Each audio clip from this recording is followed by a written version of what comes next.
Hi guys, welcome back to my YouTube channel. My name is Adam. This is my YouTube channel, Adam Sews, and this is Friday Sews. So this week's been a bit odd. I've not really got any substantial amounts of sewing done. I am filming this on Thursday, so things may change because I have got plans. I sound right common. I have got plans to get some sewing done today, but I've just spent most of the morning doing alterations because I had a whole stack of them. So one of my lovely friends, Diane, she asked me if I would alter a dress for her. She bought it and it was literally about 9 inches too long. So it's this beautiful, it's a really slinky, it's a poly blend jersey, but it's really nice. It's an All Saints dress, and I believe she got it in a vintage sort of thrift store type thing. But it's this beautiful sort of celestial print, and it's a really nice sort of slinky, long-sleeved jersey dress. But it was way too long, and because it has a slit up one of the sides. Apologies, my floorboards in this house are so creaky. And obviously it's stretchy. She didn't want to try and hem it herself.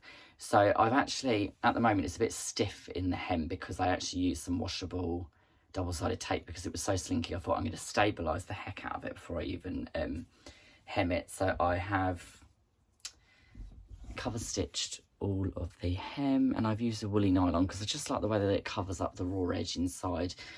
So the woolly nylon I use, for anyone that's interested, is a Gutermann woolly nylon. It's just like a bulky lock, I think they call it. And I like this on the looper of my cover stitch because it does give that extra coverage to the inside hem. So yeah, first alteration done. Second alteration was 3 pairs of trousers for my dad. So there's 1, 2 and 3 for my dad's work trousers. So these were 3 inches too long, and these ones were 7 inches too long because they had got these trousers in at work for a test pair to see if anyone actually, to see if they were ones that they wanted to supply as uniform. And they didn't like these ones, but they were left over, and they said to a couple of people at my dad's work, does anyone want them? And my dad said, yeah, I'll take them, because they're actually a really nice pair of just sort of navy blue chinos. So they were in a extra long leg, I think, so they've had 6 or 7 inches taken off. So yeah, that's all my dad's trousers done. He will be happy. If nothing, I am useful for hemming trousers. And the other pair is a pair of walking trousers that are a friend of the family's, and there's a story behind all of these. This is the reason why I've done them, because they're all important people in life. They're not just random people that are like, can you hem a pair of pants? Because I don't do that. But I will do it for family and close family friends. So these are, you can just see on the back. So this was the closest thread I had to the seam between here and here. The top stitching had actually popped because it's a really stretchy sort of, it's like a 4-way stretch, sort of like twill. It's really odd. So yeah, they're made from like a walk-in material, a walk-in trouser material, whatever that might be. So I have basically gone in on that back seam here, and I have re-stitched all of the top stitching the whole way down. I've actually stitched over it twice just to reinforce that seam so that the stitching doesn't do it again. So yeah, and bless my dad's friend, because he is one of these people that literally can do pretty much anything in life, and he had actually top stitched them all to prevent them by hand. He'd actually top stitched them all to prevent them coming apart even more until I had a chance to get to them. So I've unpicked all of that and then top stitched it twice just so that it's got a bit of extra security. So I'm not quite sure what I'm going to get done today, but let's try and get some progress done on something more exciting than hemming trousers and dresses. I'll switch you in a bit. Hi everyone, welcome back. That is as far as I got with Friday Sews last week because the week was absolutely manic. We have eventually moved out of the old house completely. They have done a final inspection. They've told us that they want to charge us for the most ridiculous things in the world, which I've contested. And that is the old house wrapped, I hope. So what have I been up to this week? I have had a few things turn up. I've sewn one thing because I've had zero time to do anything. I'm hoping that over this weekend I'm going to be able to start working through my pre-order list for everyone that's waiting for caddies and various different things. I've got a couple of caddies, a couple of iron cases and a couple of other projects that are on my pre-order list. I have not forgotten. They will get done and I will start them this weekend. So anyone that is waiting for a pre-order, I do apologise for the delay. It's just been too hectic to even focus on anything. How I've actually got done what I've got done this week, I don't actually know. So yeah, I'll start with what's turned up this week. So I had ordered some fabric from the lovely Fabrics by Penny community group on Facebook. Claire is selling the fabric through the group at the moment, and Penny is doing all of the haberdashery side. So if you need any woven interfacing, buttons, lace, trims, anything like that, Penny is dealing with all that. And if you want any of the lovely, amazing quality fabrics, then it is Claire that is dealing with it. But it's all done through the group. And Claire put up some remnants this week, and she had a remnant of some t-shirt weight jersey, which I wanted some. When I saw it, I thought it's 1.45 meters. It was ridiculously reasonably priced, and I thought, you know what, it's a beautiful colour. It'll make a lovely lightweight t-shirt for the summer. My Dookie cover is falling down in the corner, but it's okay. It's not going anywhere further. So there was this beautiful sort of like, almost like a large print, large scale tartan fabric. It's a two-way stretch t-shirt weight jersey. And I thought, you know what, it will be perfect to make a little summer t-shirt.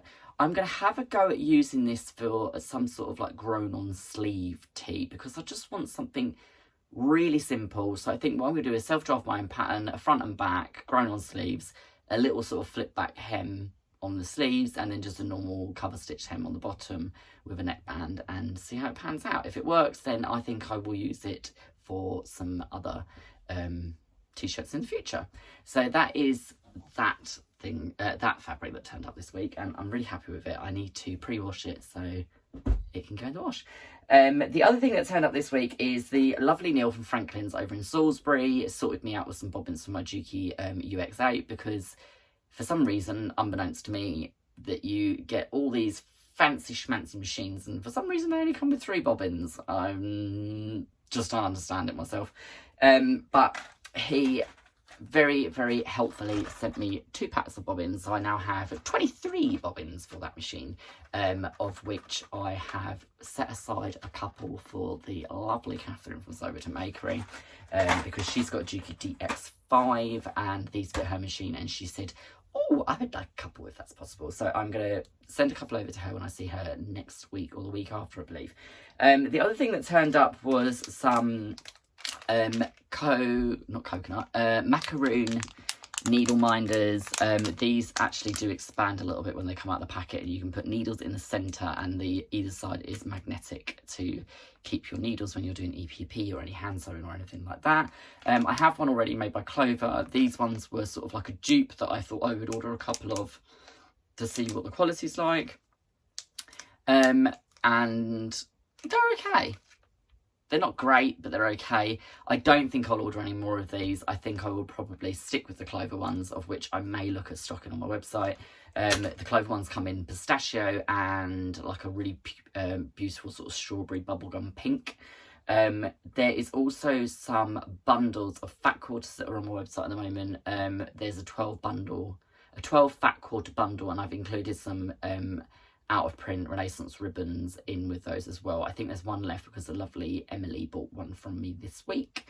So I think there's one left at the moment, but I think I'm going to curate a few more of those and add those over the weekend, because they're quite a good stash builder for anyone that likes Tudor and doesn't really know what range they want to get.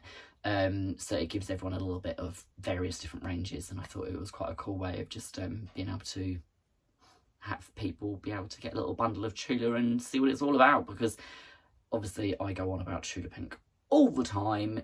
She's my favourite, as you can see in various shelving units.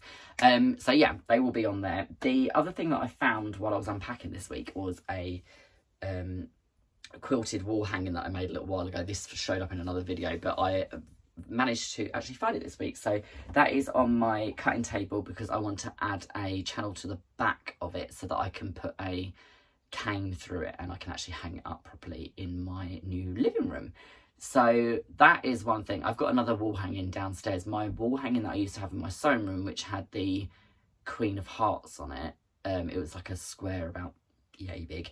That is on our living room wall, and that will go with it. And then my hand quilted congruence quilt is going to go on the staircase on the wall to cover that.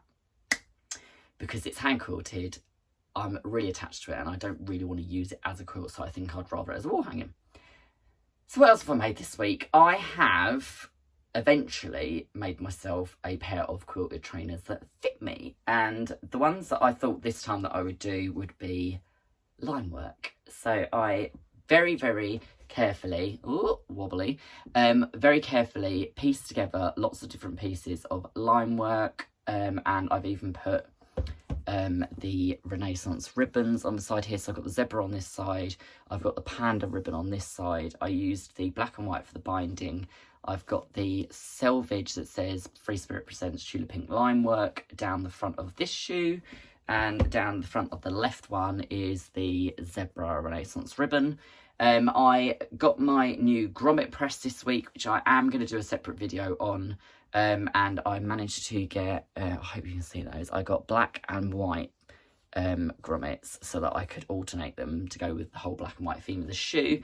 I put my beautiful elephant skin leather silver custom labels from Mari over Inspired Leather.